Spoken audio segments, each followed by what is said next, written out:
मेरा नाम दरबार भाई है। मैं सहारनपुर में पूज्य बापूजी का आश्रम है, उसकी व्यवस्था संभालता हूँ। आज किस कारण से आए? आज यहाँ पर अंतर्राष्ट्रीय महिला दिवस के उपलक्ष्य में यहाँ के सहारनपुर के सैकड़ों हज़ारों भक्त जिलाधिकारी महोदय श्री को, राष्ट्रपति महोदय श्री को ज्ञापन देने के लिए यहाँ पर उपस्थित हुए हैं। क्या कारण है ज्ञापन? ज्ञापन का यही कारण है, पूरी दुनिया जानती है कि बापूजी को एक सुनियोजित षड्यंत्र के तहत फंसाया गया है। 9 वर्ष हो गए, इसके बावजूद भी एक दिन की उनको राहत नहीं मिली है। जबकि हम देखते हैं कि इस देश के अंदर गुंडे, डकैत, हत्यारे, लूटपाट करने वाले और हीन कर्म करने वाले लोगों को भी वहाँ पर जमानत मिलती है, वे बरी हो जाते हैं। लेकिन इतने महान संत 86-87 साल की उनकी उम्र है, इसके बावजूद भी उनकी शारीरिक अवस्था को भी नज़रअंदाज किया जा रहा है और उनको राहत नहीं दी जा रही है। बहुत बड़ा भारी अन्याय है, अन्याय नहीं, बहुत बड़ा भारी अन्याय है और उससे देश को बहुत बड़ी हानि भुगतनी पड़ रही है। उनको ससम्मान शीघ्र अतिशीघ्र रिहा किया जाए, यही लाखों भक्तों की मांग है।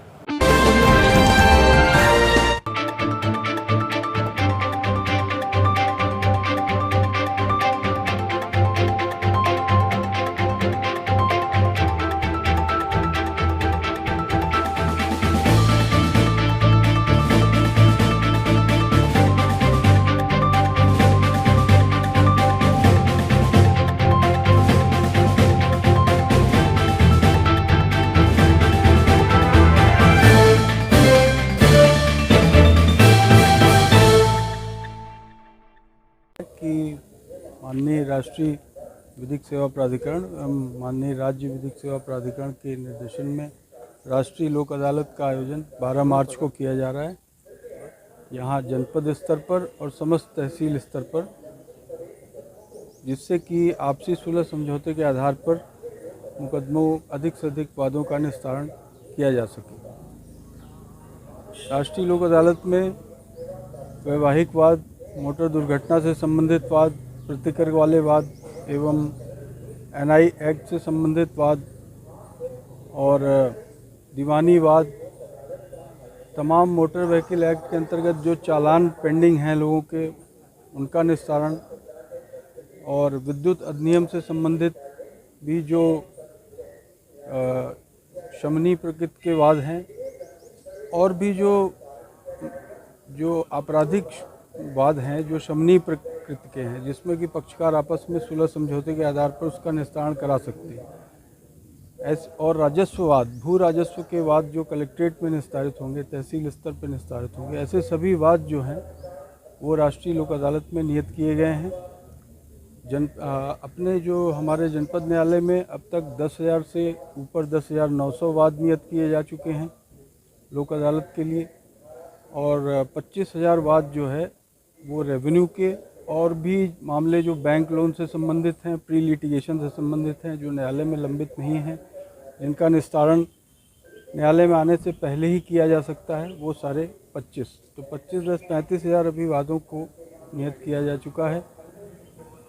आज मोबाइल वैन भी इसी उद्देश्य से रवाना की गई है कि वो तमाम जो जगह जाकर इसका प्रचार प्रसार करेंगे, जिससे कि अधिक से अधिक संख्या में वादकारी यहाँ न्यायालय में उपस्थित होकर सुलह समझौते के आधार पर अपने वादों का निस्तारण कराएं। लोक अदालत में जो वाद निस्तारित होते हैं उसकी कोई अपील नहीं होती और दोनों पक्ष संतुष्ट रहते हैं।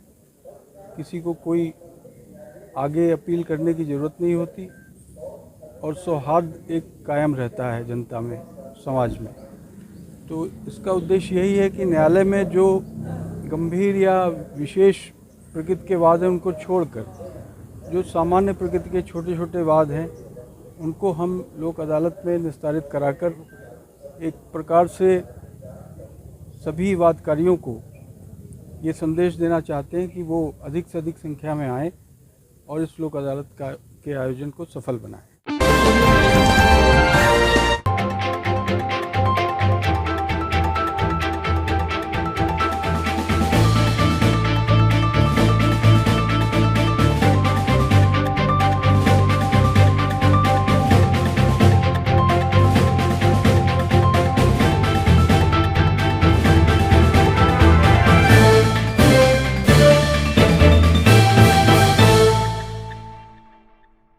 विनोद कुमार है जी।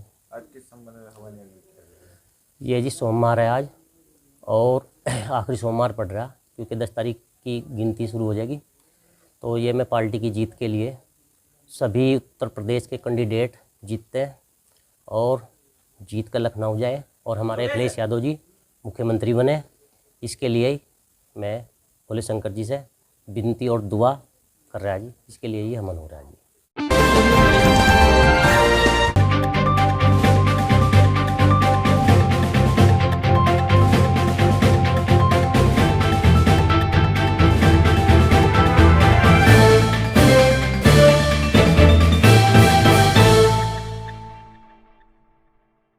धर्मेंद्र सैनी, कहाँ के रहने वाले हो? रामपुर मनियाराम।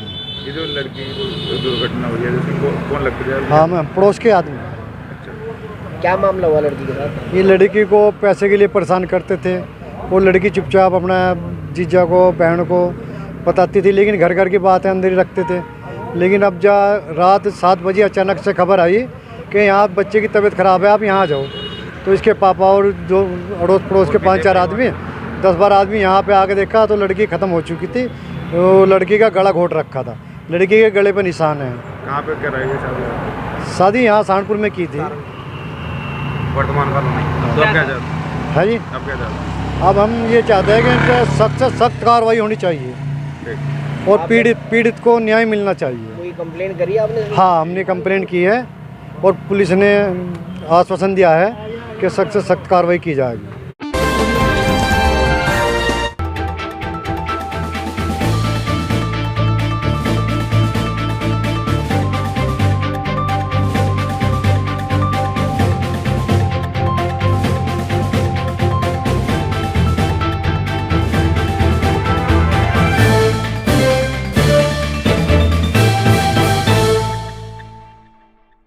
मैं आपको बता दूं कि ट्रेडिशनल लाठी स्पोर्ट्स फेडरेशन द्वारा दिल्ली में यह रेफरीज एंड टेक्निकल सेमिनार रखा गया था, जो कि अभी 2 दिन से रेफरी सेमिनार चल रहा था। और इसमें नॉर्थ जोन के जितने भी हमारे राज्य हैं उन्होंने यहाँ पर पार्टिसिपेट किया और उन्होंने ट्रेडिशनल लाठी स्पोर्ट्स फेडरेशन के जितने भी हमारे जनरल सेक्रेटरी प्रेसिडेंट ट्रेजर थे वो लोग यहाँ पर मौजूद रहे और उनके अंडर में उन लोगों ने ट्रेनिंग ली।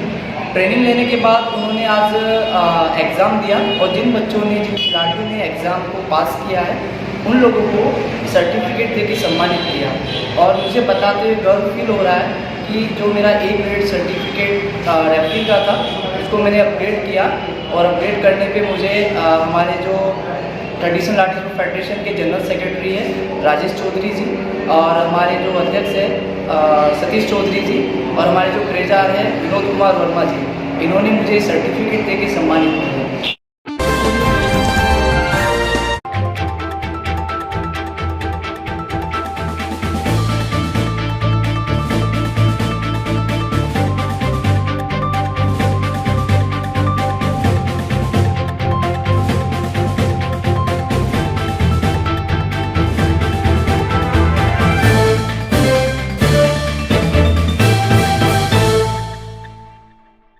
बिरमपाल है जी। बिरमपाल जी, कैसा एक्सीडेंट हुआ आपके लड़के का? अजी वो सवेरे स्कूल में पेपर देने के लिए जा रहा था तो उधर से ट्रैक्टर वाला आया और उसने टक्कर मारी और तब जाकर दिया। छात्र लड़के का क्या नाम है, कौन सी क्लास में पढ़ता है, कहाँ का रहने वाले हैं आप? अभिषेक है जी, गांव दतौली रामगढ़ है। तो अब चाहते क्या हैं आप? बस हम तो चाहे जी जिसने न्याय मिला है कार्रवाई हो जी, उसे जिसने ये काम करा उसे सज़ा मिलनी चाहिए।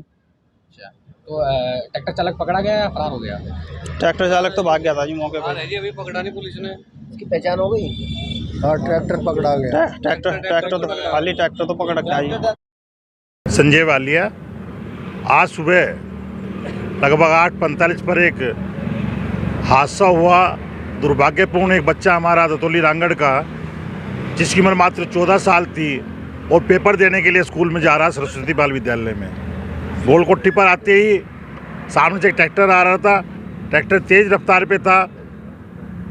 मौके पे ही बच्चे की मौत होने का काम हुआ और बड़ा दुर्भाग्य है कि पूरे सिस्टम को नो एंट्री में लगातार एंट्री जो होने का काम होता है चिलगाना रोड पर 5 स्कूल होने का काम हो रहा है, जहाँ पर सुबह और दोपहर के टाइम बहुत भीड़ होती है, तब भी वाहन गुजरने का काम होते हैं। साफ तौर पे अपने अधिकारियों से एसओ मंडी से रिक्वेस्ट करेंगे कि इस पर नियंत्रण करने का काम किया जाए। आने वाले टाइम में इसमें कोई हादसा ना हो, और जो हमारा बच्चा आज हमारे बीच से गया है, गिरफ्तारी होकर उन माँ बाप को, उस परिवार को कहीं ना कहीं न्याय मिलने का काम हो। और सरकार से भी मांग करेंगे, डीएम साहब से, कि उन्हें इसके लिए मुआवजा देने का काम किया जाए।